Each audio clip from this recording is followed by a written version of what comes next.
order to master any skill, you have to know what the next steps are.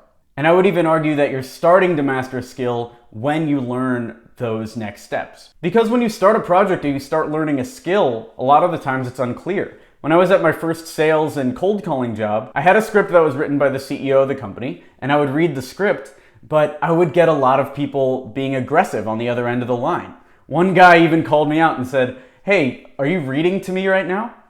Because that's what it sounded like. I hadn't memorized the words fully. And it took the client on the other end of the line pointing that out before I realized I can't just read a sheet of paper, I have to actually memorize what I'm gonna say. The CEO over there helped as well. His advice was to go home, record yourself, and read it as many times as it takes to memorize the words to make it seem like they're coming out of your brain at the time, spur of the moment.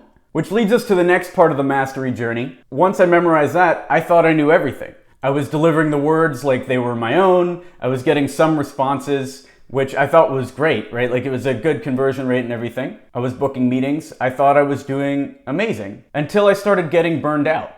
I thought it was too easy. And what changed my mind about that was I was here doing these cold calls, crushing it, and they got this other sales guy to come in. Senior sales guy, seemed like he'd been doing it 25 years.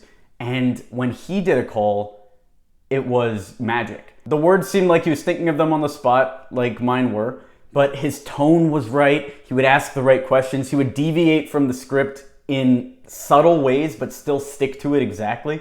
It was incredible. And what that did is made me realize that I wasn't an expert at cold calling after 2 weeks.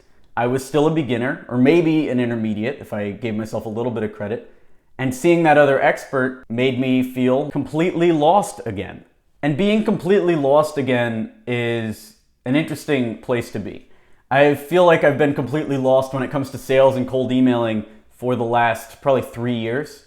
It's very easy to hit that intermediate step of knowing what the next steps are, but then the next part is lifelong, right? As long as you're trying to learn anything, you're gonna feel like you're completely lost. And that should be the goal of any new skill that you're trying out. For me, I try to follow the same process in everything I do. With stand-up comedy, it was doing these open mics, reading from a script that was written out on my phone with all the jokes, then trying to deconstruct that and just telling stories. And now the big thing that I'm working on is removing ums and ahs, similar to what I did on YouTube. Same exact struggle with YouTube videos. But if you're learning a new skill, I would say wait until you're at that moment to decide whether you're gonna quit or not. Try the skill first, get to a point where you feel like you're amazing at it, have that feeling broken down and feel like you have a lot of stuff to learn, and only when you're at that point decide if you want to quit or not, because you have no idea how much work it'll actually take until you're there. Let me know down in the comments, do you feel like you're in that final stage of mastery where you're completely confused?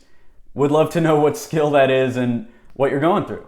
If you want to see me make more videos like this, be sure to like it to encourage this type of content on YouTube, subscribe for more B2B sales training, and if you need marketing support for your digital agency, check out experiment27.com. Thanks.